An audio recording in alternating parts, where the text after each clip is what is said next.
Welcome back. I hope you all enjoyed your tea break. We have obviously two more sessions today. First of all, Claire, who's present, and then John Clark, who will be doing the final session. Essentially, that'll be from the distance. Well, it's a pleasure to welcome Claire as we reach towards the end of this long day.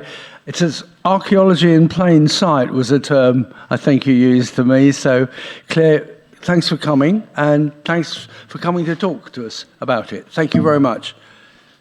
Yeah. Keep me like that, if you can. Yeah. Okay, thanks, Claire. Thank you. Hi, and thank you very much for inviting me to speak today. Drain spotting. I'd like to start with a bit of a disclaimer. It's not going to all be about drains, so I'm really sorry if that was going to be the highlight of your day and that's why you've stayed. If you want to leave and go and watch the rugby, I won't be offended. Archaeology in plain sight. So I really wanted to try and make a contrast between the idea of secrets, the idea of treasures.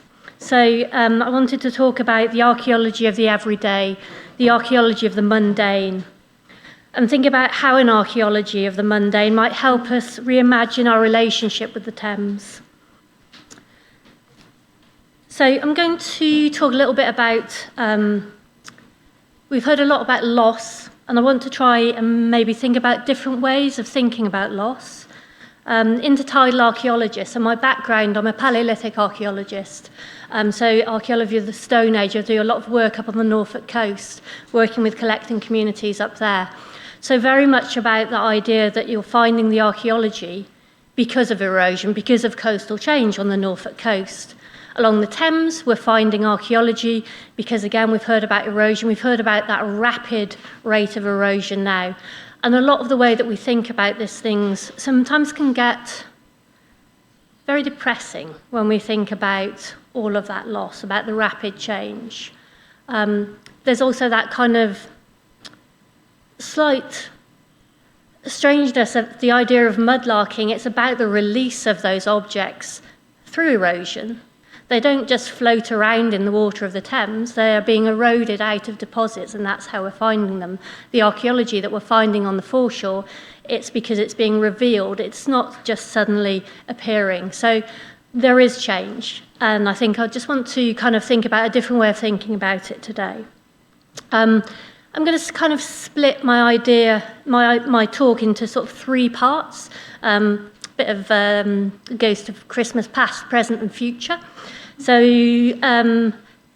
Tom talked about that time, the temporal aspect of mudlarking, and I'm going to draw on some of those ideas as well, some of those ideas of landscape.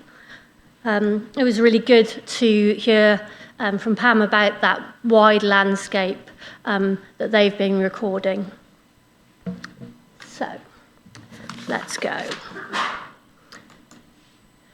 So this will be a familiar image to many of you, either through lived experience or through TV or film. So the Thames that I'm thinking about, a lot of it will be sort of structured around this more central London Thames. We're coming away from that wide open Thames that we saw earlier.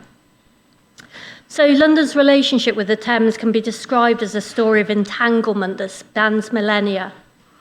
The archaeologist Sarah Schlanger's concept of persistent places highlights the dynamic relationship between natural features and human activity in shaping the long-term use of specific locations. And this interplay is key to understanding how the Thames and its surrounding landscape has influenced settlement patterns and continued use over time.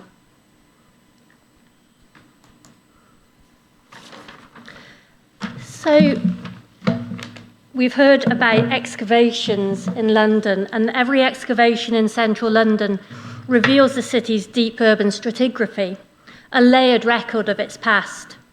The stratigraphy of sites near the Thames tells a compelling story of an ongoing negotiation between the city and the river, illustrating how London has continually adapted to and been shaped by this dynamic waterway.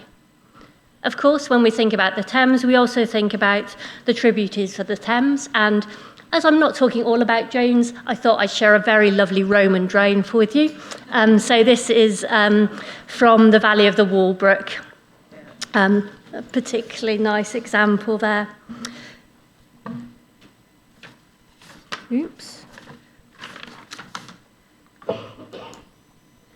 So the foreshore itself offers the opportunity to contribute to the story. And I particularly like the idea that the foreshore can speak to the archaeology of the everyday, of the mundane, the small scraps of lives long forgotten, the material marginalia of ordinary life.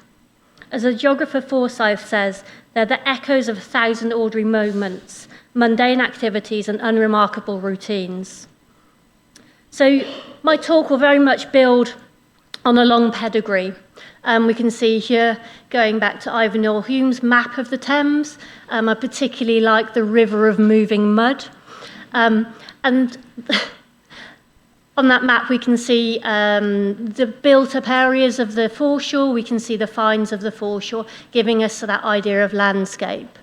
I've also put up there the River's Tale, which many of you will be familiar with. So building on that work in my talk through the TAS and TDP.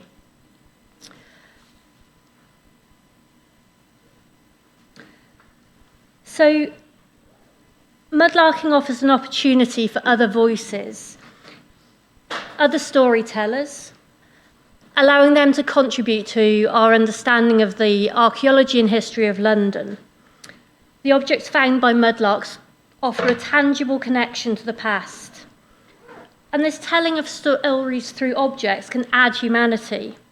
Many of you might watch The Detectorists, and I particularly like Lance's idea that they fill in the personality of the past. However, mudlarking doesn't happen within a vacuum. So I want to talk about the landscape of the Thames foreshore and the way that the archaeology reflects behaviour in the past and provides the context for behaviour in the present. And as I said, I also want to look forward. My talk, it's a personal take on this. It's a bit of a call to arms to think about mudlarked objects in the context of the foreshore, to see them as spatially and temporally contingent. And they are, as recent discussions have amply demonstrated, entangled in political and cultural processes. So the stratified archaeology of the Thames foreshore deposits became the subject of systematic research during the 1990s, particularly by the TAS and TDP, who focused on the structures of the foreshore. So thinking about the foreshore that we see today, particularly within that central London stretch, so the creation of the modern foreshore. The foreshore that we see is a very modern foreshore. We've heard about talks about Roman London. This is a map you'll now be very familiar with. So you can see the outline of the Roman city overlaid onto the modern Thames on the left-hand image there. So you can see the different Roman waterfronts moving forwards in time towards our modern Thames. On the right-hand side of the image, this is a plan from Seal House, which is just above the stairs at Swan Lane, above the stretch of foreshore with the Roman Hole. And again, you can see on that image that moving forward of the line of the waterfront, getting to approximation of where we are now with the Thames. Most of the foreshore today is no longer maintained as a working foreshore. This is an exception here. The rubbish barges at Walbrook Wharf. We can also see that really, really ugly concrete drain coming out there, which is a horrible way to treat a waterway. But if we think back to the past, we can think about a foreshore that's really used, a real vibrant, active foreshore. So this is an amazing image here, I think, of the building of the Great Eastern. And you can see it's a foreshore that's in use. It's a foreshore that's messy. We've got all of the people who are working in it. And it gives us that idea as well of the foreshore as something that it's not just about royalty, it's not just about big men and big ships. It's about the everyday lived life.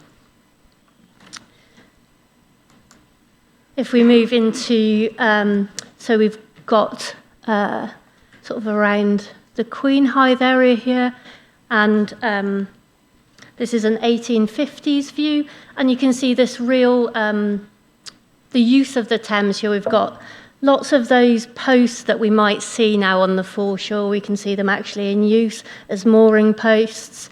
We can see that active use of unloading onto the wharves there. And then 2 images here from that stretch of foreshore that I showed the Mudlark Malcolm on earlier, and that Tom's talked about with the Roman Hole. So looking at it here as a very maintained foreshore, so you can see it's a nice flat surface here. It's not that massive hole that we've seen earlier. We've got people going over on the left photo to get on to take transport down the river. And we can see on the right-hand side, we've got some cranes for unloading. So it's a foreshore that's really in use, and it's a foreshore that's actively maintained, which is really different from most of the foreshore that we see today. So we've heard a lot about erosion, we've heard a lot about loss, and part of that is now that that maintenance, because of the everyday use of the foreshore, isn't continuing. When we do have maintenance of the foreshore, it's a lot to do with protecting the river walls, and that's been an ongoing story. They were protecting the walls in front of the Tower of London centuries ago. So it's, the foreshore we see today isn't maintained in the same way as it was in the past. So the present foreshore surface that we encounter in central London can be characterised in the main as made ground. Where there was foreshore, it was built up by successive dumping of materials, including gravel, building materials, and industrial and domestic waste. If there wasn't any foreshore that was available to be used, or if there was little natural foreshore, then revetments would be made and material dumped behind it to form camp sheds. So this is going back to that moving of the waterfronts that we've seen, that reclaiming of land from the Thames, or taking of land from the Thames. And the construction of and of the foreshore commonly made use of recycled elements such as vessel timbers and ship's ballast. And understanding the life histories of these features and objects adds depth and texture to our understanding and interpretations of the foreshore and the objects that are found from it. If any of you have ever been on a guided walk with us at Rotherhithe, you may realise that one of these posts isn't the same as the other. Give you a moment just to have a quick look and see if you can spot which one's different. So the nearest post to us is actually not made of wood. That's a bone from a whale. So that use of materials onto the foreshore to create revetments that could then be made into working surfaces behind by building up the foreshore. And it's this use of materials that are to hand. It's this creation, this recycling, reuse, to create a surface, to create an area that could actually be used in everyday life. I'm just going to go through some images now of showing some of these materials that were used to build up the foreshore, and then thinking about these materials in a way of their kind of life history of them. So a photograph here from TDP Fieldwork back in 2010, taken by Nat Cohen. So at Rotherhithe, as we all probably know, Rotherhithe is an area that's really connected with shipbuilding, shipbreaking, and we've got on the foreshore here the reuse of ship timbers to create a gridiron. And there's been lots of research done into the ship's timbers, and they can provide a really interesting history of that naval history, the changes of the vessels that we use, and we can learn lots about that kind of active use of them. But I also like to think of these timbers as they were used on the foreshore here, and then they're being used for something else. They're repurposed. They're no longer a ship. This is a gridiron. It's a gridiron that's being used so that you can repair your ship, but it's it's a change of use. And with the foreshore, it is that continual change of use, and objects move from one state to another. And now it's not used as a gridiron, but it's become habitat. Tom showed us a photo earlier of an elver. And so we can think of that difference now on the foreshore, that some of these structures become habitat for animals, for plants. And so that kind of intimate, entwined entanglement of human and more than human. Nat Cohen was famous for always taking photographs of shopping trolleys on the foreshore. And some of those shopping trolleys now have been removed. There was a big thing, I do some work down at the Creekside Centre in Deptford, and they actually cleaned up the creek because it looked messy. It didn't look like an area that people thought was visually appealing. And the diversity of the life within the creek dropped, because actually those shopping trolleys, that rubbish that had been thrown in, had become habitat. And anything that we do, all the changes that happen, they don't just change the archaeology, they change that as an environment as well. They change it as an environment for people to enjoy, but they change it as an environment for the animals and plants that live there. And I want to kind of think of archaeology in a wider, more holistic sense, that it's not just all about us. So this is a beautiful image. It's an image of a fish trap at Surrey Docks Farm. But one of the interesting things about this, it's not telling us about fishing. I think there was around 30 fish traps found there, and they're being used to stabilise the surface. They're being used to go away from an area that's squishy. If any of you have been to Surrey Docks Farm, you'll know the foreshore there. It's not somewhere that you walk over without a care. You're tentative where you put your feet. And this story of reclaiming and making a useful foreshore there. Again, so we do have a culvert here, and this is... I should have asked you to count the drains throughout the talk. We had drains this morning. I was very pleased. So we're at Wapping, and this is really strange. It's running parallel to the Thames, and then it became obvious that actually perhaps what's happening here is that it's being used as that protection for the river wall. So here's Malcolm, who you saw earlier, standing just upstream of the Roman Hole, again, as Tom showed you earlier, showing that drop in the foreshore. So when we saw those 1900s and 1950s photos of the foreshore, the land surface was just at the bottom of the rubbing timbers. So thinking about the foreshore now in the present, I'm going to talk quickly about access and river rights. So the steps, stairs, causeways, jetties and piers found along the Thames are surviving links with London's dependence upon the river, and they show the central role that it played in the city's commerce and everyday life for the movements of both goods and people. This is the foreshore at Deptford, when we were down there last year with the Birkbeck Field School. And so one of the reasons that these points are more visible is their continued use, that continued reusing of the foreshore. I mean, many of the steps they've changed. It's Trigger's broom. They're not the same. They're used for the same purpose, but they look very different.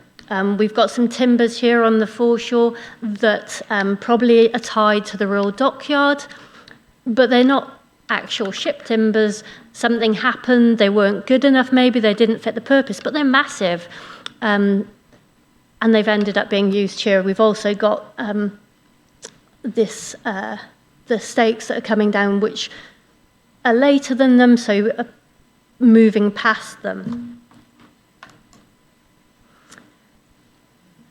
So places are sites where stories gather, individual and collective, official and subversive. These stories are entwined with the materialities, meanings and practices that shape our daily lives. Places hold a unique resonance for the people who move through them, becoming deeply personal yet shared spaces of significance. Drawings, paintings, literature, and diaries add texture to our understanding of the foreshore. Diary entries, in particular, can really give us a window into the mundane. Holler's long view of London from Bankside dates from a similar time to this diary entry. And the 17th century depictions of London typically show the city as a water-based city. This is a London where it was faster and generally safer to travel by water. So we've got the Old Swan. So again, we're moving back those Thames stairs that we've seen in my talk, we've seen in Tom's talk, those persistent places. And this is really relevant for today, for access. So it's become something that people discuss, access to the Thames, access to being able to mudlark permits. I'm not going to go into that, but there's also that access of being able to get down onto the Thames, the river steps and stairs, but there are other barriers to access. Who feels that they're welcome? And I'm working on a project with the Thames Estuary Partnership to understand some of those barriers to access, whether they be physical or whether they just people feel that it isn't something for them. How can we tell stories? How can we build an archaeology and a history that is more inclusive? Another story that the foreshore can really speak to is a very modern concern. You know, all of the stories, all of the news around rivers at the moment, particularly around the Thames, around river rights, about rivers being given personhood. So the rapid growth of London from the mid-1700s onward put an increasing strain on the Thames and its tributaries. The Thames was the source of much of the capital's drinking water, but it was also the destination for much of its waste. And just as with modern utilities, the placement of historic pipes, drains and sewers can be seen as a response to the topography, the natural landscape, and social needs, so access to water, drainage and urban organisation. The pipes and drains that we find now on the foreshore often follow the lines of historic properties, and they indicate the influence of land ownership on infrastructure development. The Borough Waterworks Company, so Borough Southwark, was formed in 1770 and originally supplied water to a brewery just behind, so this is underneath the bridge, Cannon Street Bridge, and the company originally supplied water to the brewery behind this and the surrounding area spanning the distance between the London and Southwark bridges. So these pipes here, they might possibly be tied into that extraction of water from the Thames, possibly tied into the brewery. They're being revealed by erosion. The one on the left, there was a portion lost in the last couple of years. So again, these things are being revealed and then they are disappearing. If any of you have ever wondered how you can make one yourself, if you've ever seen them, this is, so originally they are bored by hand, but then they become, start using water mills as well. Just so that we get an idea of some of the different types of structures that we see on the foreshore here, we've got a drainage feature here, and we can think about some of the different ways that these are constructed. So this is a really nice example showing some really lovely long timber planks, really well made. It's got its posts on the outside. Often on other stretches of the foreshore, it's much more kind of make, do and mend. You've got short sections of timber. You've got stakes on the inside to stop them collapsing in. And some of these, if we look at the construction of them, we can say something about the way that water's being managed on the foreshore. We can see people overcoming some of those marshy or boggy places, some of that continued trying to direct the water the way they want it to go, or the waste the way they want it to go. Going back under Cannon Street Bridge, just an example of a brick-built feature here. And then we can tie these into some of the features on land as well. So this is an example that was dug by MoLA of a ditch or sewer that was found during excavation. So here we've got several stages of rebuilding, trying to work within a marshy area. So we can learn about that reuse of materials, but we can also learn about land use. And some of those things feed forwards now, the discussions that we're having with where we should and shouldn't be building, these are very current concerns. Some of these things that we've been thinking about for a very long time, so thinking about the condition of the Thames. So these were pages from a zine that some of my young volunteers made for the Thames Lark project. So thinking about, on the left-hand side, we've got people, latrines emptying on toilets over the Thames, always good if you're trying to engage young children. And then we've got a lovely death rowing along and a dead horse floating down the Thames. And so very much tying into modern concerns about the rights of rivers and our own health.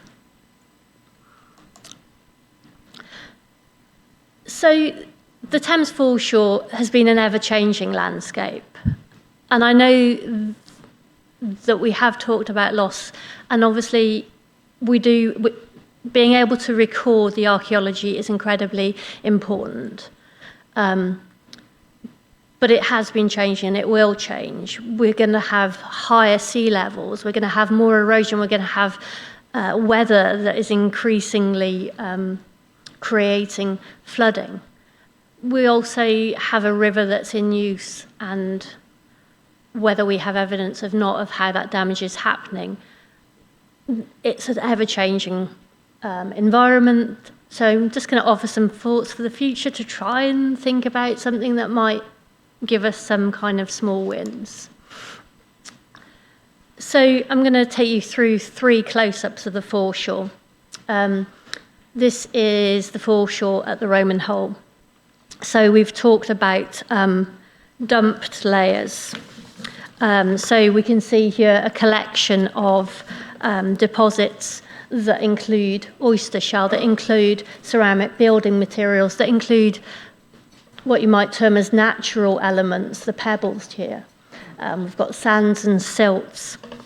And I really like this quote from Tim Cresswell, that places both gather and disperse. And this seems particularly relevant for the Roman Hall. They collect things from the outside and are thus constituted through their relations to the world beyond. Thinking about the amphora that Monica has helped remove from the Roman Hall. But things are always also escaping places therefore are in process. They're becoming and dissolving on a daily basis. So moving now to a patch of foreshore which isn't one of these dump deposits, to a patch of foreshore that is telling us about the taskscape that are happening here. So we've got a collection of materials from shipbreaking. But this also tells us a story. We haven't got the elements that could be reused. We haven't got those things that could be used to either build up the foreshore, that could go into someone's home to create a piece of furniture. We haven't got the copper nails that could be sold. What we've got is the debris left behind. And other things may gather here as well.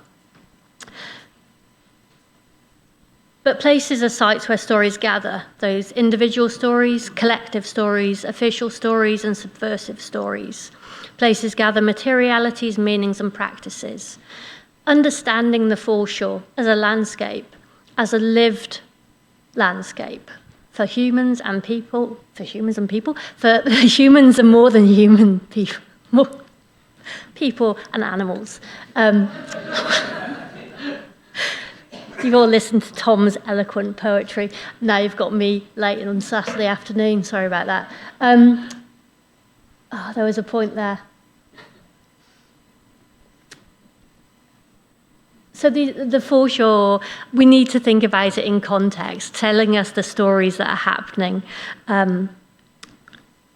And I think we can tell stories through objects, but thinking about where those objects comes from adds extra texture to the stories. Are they telling us something about, we heard about finds that might be telling us about the landward archaeology of places on the foreshore. Anyone who's been down to the foreshore will know that different patches of the foreshore have very different flavours to them. If you're near Roman London, you're going to find more Roman archaeology on the foreshore. So I think I don't want us to divorce the objects from their context. There is context on the foreshore. Some of it is context that's about that building up those dumped layers. Some of it's the context of the structures. So the Thames foreshore is a dynamic space. It's at the intersection of human and non-human agency. And it tells a story of entanglement that spans millennia. And I think that the foreshore can really help us think about change in terms of transformation rather than just focusing on loss. It provides an opportunity to create a narrative of place that can act as a golden thread for subsequent change. And it also offers scope to reconnect people and nature. So this is a close-up of the foreshore in Tower Hamlets, quite close to Burrell's Wharf, so we can see a rootlet bed here, so a more natural landscape. But thinking again about those changes that this is telling us about, it's telling us about a time when this wasn't within, you can only see this now at very low tides, so it's telling us about a changing landscape there. And if we don't find a way of reimagining our relationship with the Thames, then we might end up with something like this. So this was an image what I found, I can't remember what I was searching for, and yeah, what Google search is going to give you that. So the Thames, what would we do without it? It is a changing river, but I think it's a river and a foreshore and an archaeology that we can think with. We can think about the past, we can think about the present, and we can think about the future. I spend a lot of time thinking about the Thames, thinking about the archaeology, thinking about how we can make it a meaningful space, how we can take the enthusiasm that people have for mudlarking, and we can turn that into an enthusiasm for wider archaeology, for a wider engagement with the Thames, and a wider meaning of archaeology, an archaeology that encompasses the environment beyond the human. So thank you very much for listening to me. And if you want to get in touch, there I am.